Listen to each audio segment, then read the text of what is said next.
pangarap namin, makauwi ng Pilipinas! Makauwi ng Pilipinas! Yun ang pangarap namin. Tatanggalin na yung Christmas tree. Ayan. Boss, Christmas is done. Christmas is done na daw, sabi ng misis ko. Kunin ko yung, si Malmig sa labas, kunin ko yung lalagyan nito. Punta tayo dun sa storage namin sa labas. Mukhang kailangan kong mukhang kailangan kong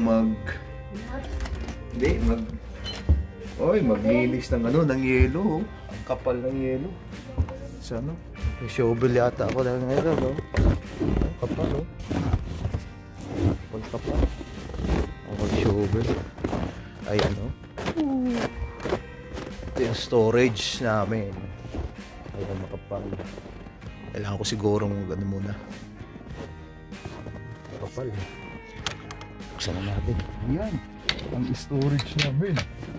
Kuha tayo dito na. Asan yung box? Ayan ang box. Ayan ang box.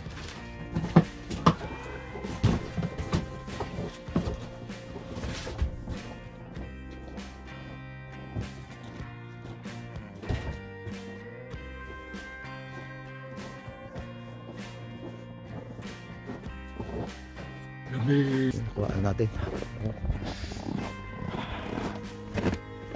Ayan, sa loob nilalagay na yung mga lagayan, mga karga.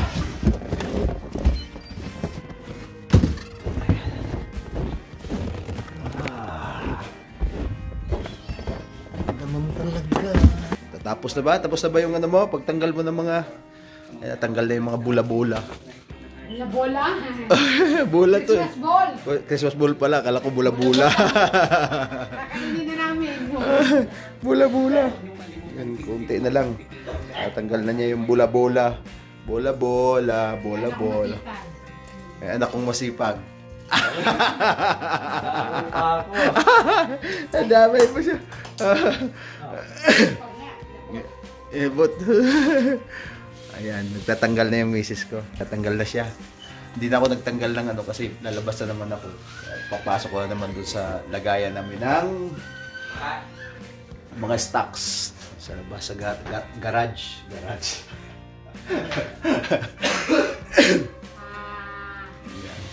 Ayan guys, Saturday today.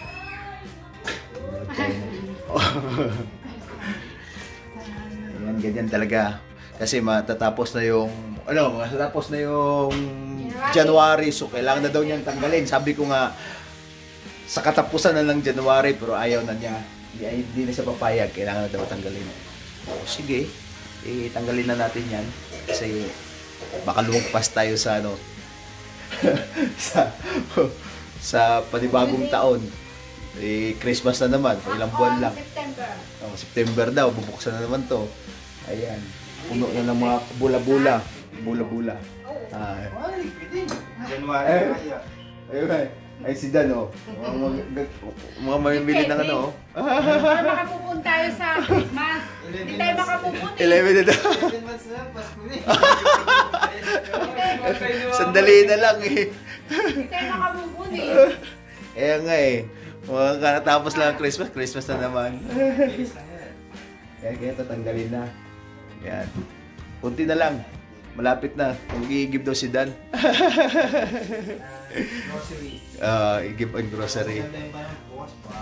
Baka nga umulan na, mag-yellow na naman bukas eh. Maganda lang ngayon eh. Kaya alis din kami maya. Yun guys. Isis ko nagtatanggal lang kanya yung mga dyan. Ewan ko dyan. So yun lang. Ayan. Tagal lang tanggal. Kaya tagal lang ng damit kasi tagal di ba abot yung tok-tok eh. Napakuha sa akin. Yan, di ba? Mga maliit kasi. Yan, di ba? Ayan. Ayan. Ayan. Ayaw din matanggal ah. Ayan. Ano ba yun? Tinali yata to ah. Ano to? Tinali mo ba to? Hindi, minsan na iikot na. Ayun. Ikot na. Para sa pato. Meron pa daw dito sa isa. Saan ba? Ayun. Taas. Ayan. Ayan. Natanggal na. Ayan. So, habang nag-aantay na inaayos niya yun, luto tayo ng Gigi! Galunggong! Galunggong guys, para ulam.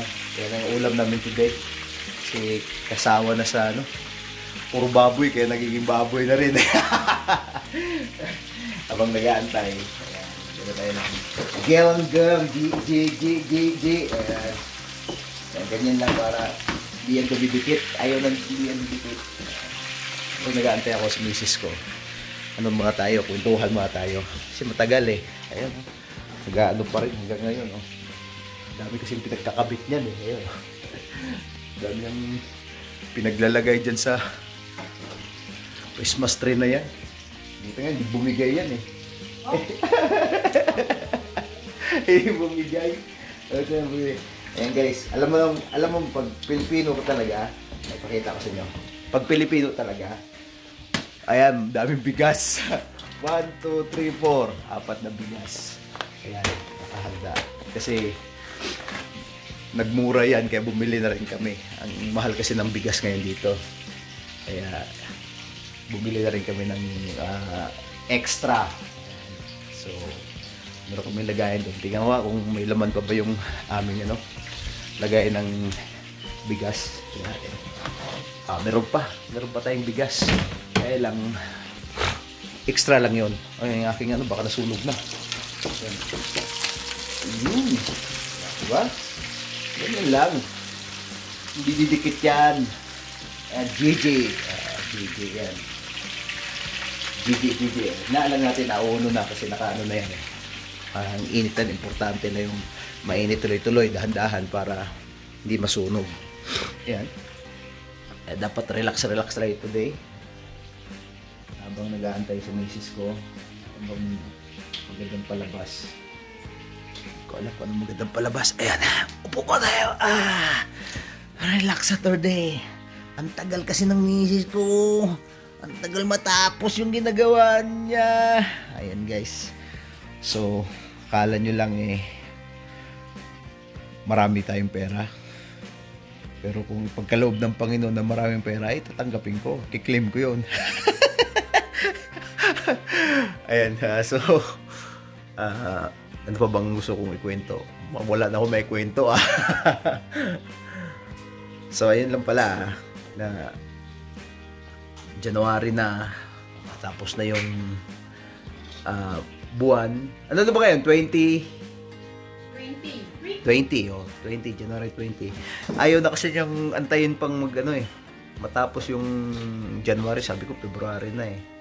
Para tanggalin yung kanyang Christmas tree. Ayaw niya. So wala tayong magagawa. Siya ang boss diyan eh. Siya ang amo, siya ang boss. Ayan, tanggalin na lang para ilagay doon sa doon sa aming bodega, sa stock, sa garage. Para tago muna, antayin na naman uli ang September, tapos kakabit na naman. Doon talaga. Ayan guys, ito yung aming maliit na bahay. Ayan. Kalat yung mga nagkalat yung mga sobre. Ganun talaga. Ngayon ang buhay dito sa Canada. Ayan. Ano yan, ma'am? May Christmas ball pa. Pinuha ko sa labas eh, malamig doon eh. Hindi dyan sa may pinto. Hindi yung Christmas light. Ayan na siya sabi ko guys eh. Malamig doon eh. Saka sando lang ako. May pinto daw. Asabel, loob, labas. Siyempre sa labas. Lamig. Ito, meron pa palang isa. Lamig. Sobrang lamig. Ayan, Christmas ball na siya sabi niya. Ayan. Natapos na yung ginagawa niya. So yung mga gustong mag-Canada, natulad ko dating nangangarap mag-Canada, so apply na kayo para maranasan nyo naman yung buhay dito. Para malaman nyo kung masarap ba ang Canada. Kasi mahirap magsabi na pakasarap sa Canada, madali lang ang pera, malaki ang income. Totoo, malaki ang income. Paano yung gastos? Diba? Ganun yan. So, try nyo mag-apply kung nangarap kayo. Alam nyo ang Canada ganito. ito, real talk sa Canada. Kung may maliliit kayong mga anak, maganda kasi meron pa kayong makukuhang allowance sa government.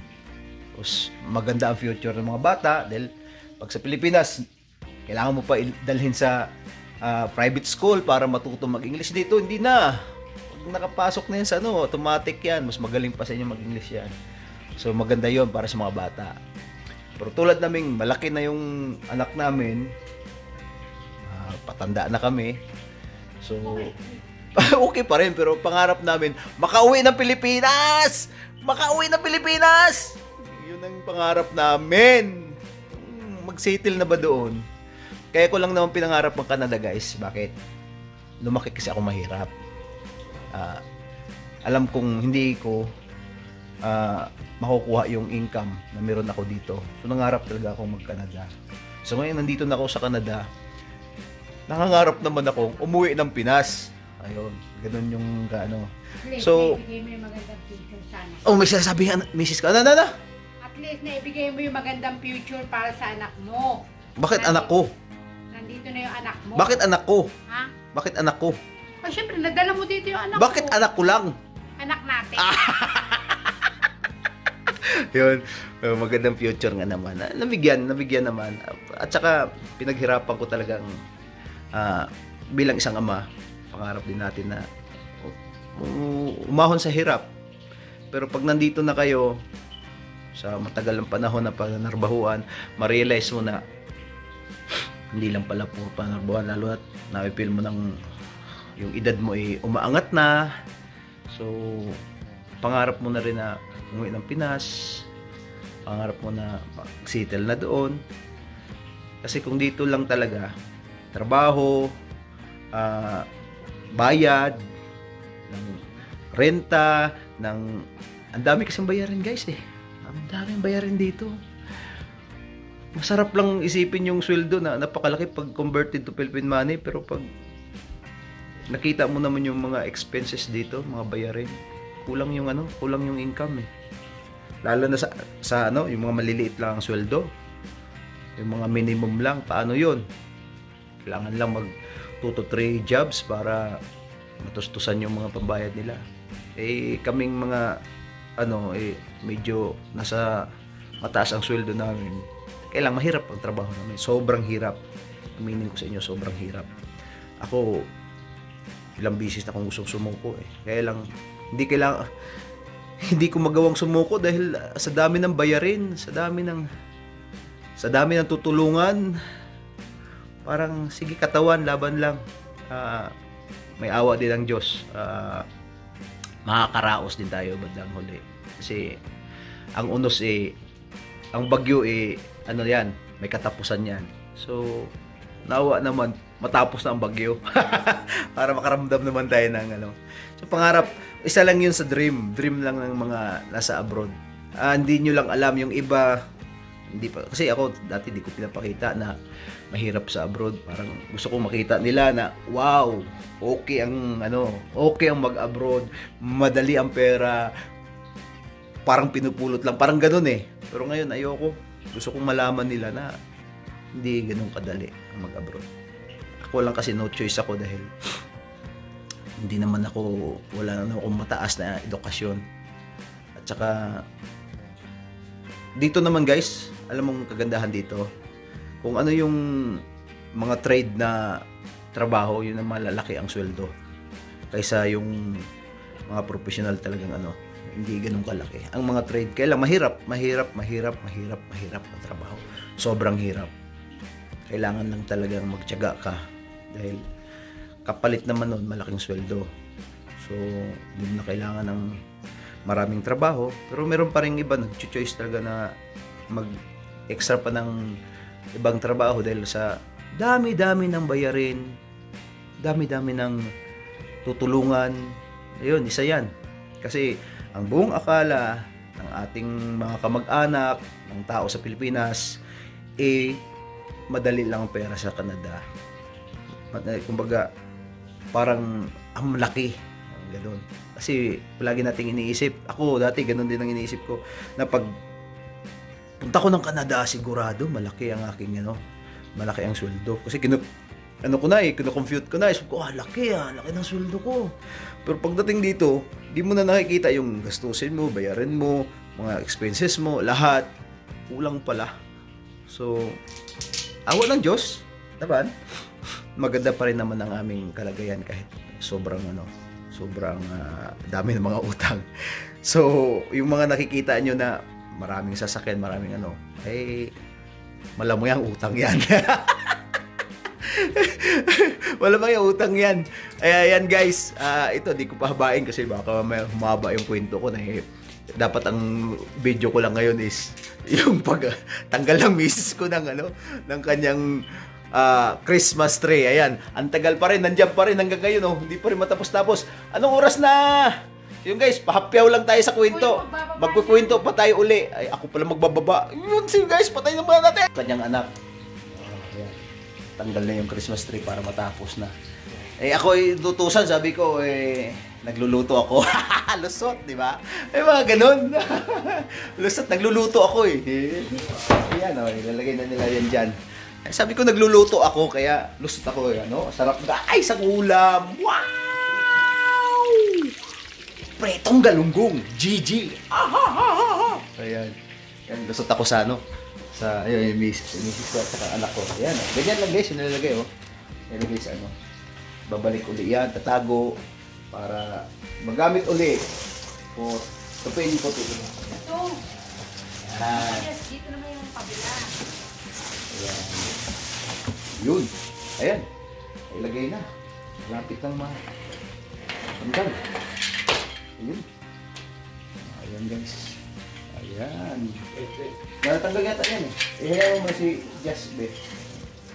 Misis ko nagmamadali. Akala mo naman. Alam, natutupi lang ito. Alam ko, natutupi yan. Yan nga.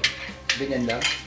Alam mo, natanggal mo yan natin. Natanggal mo, napipihit mo ito Oh. Mali ka rin mali din to Bakit hindi yata gumasya? Kasi dapat... Sige, ayusin daw. Sige, ayusin natin muna guys. May kabit na. Ayan. Ito pa. Lagay daw yan. Ilagay natin sa box ba yan? May lalagyan yan, di ba? Hindi, lagyan yung scotch tape. Sige. May uli guys. Ito naman tayo. Tapos na. Ayan, na. Ayan, mga karton. So, papasok na natin doon. So, bunod na lang tayo. Misis ko, gano din, Tabingi nga lang yung kasuot niya. Ayan. So, ayan guys. Wag.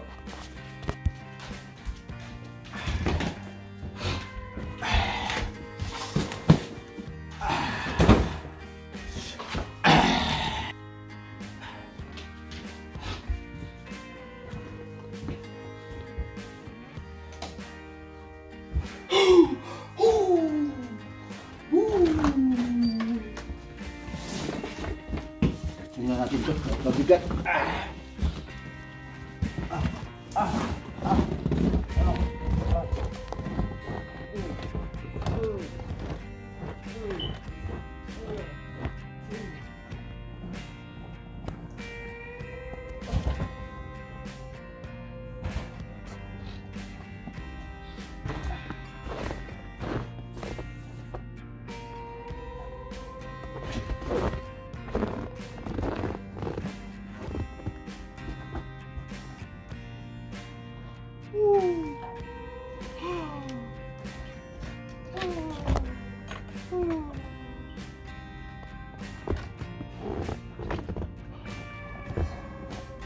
Luig.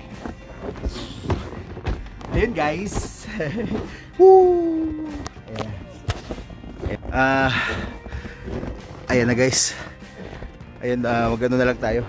Linisan na lang natin to para masyado ng maraming may yelo. So, thank you guys for watching. Don't forget to subscribe, like, and share. Pakiclick ang notification bell para update kayo sa mga bagong videos. Ang lami!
Cause I'ma live life for the fight, yeah, I'm here to get it.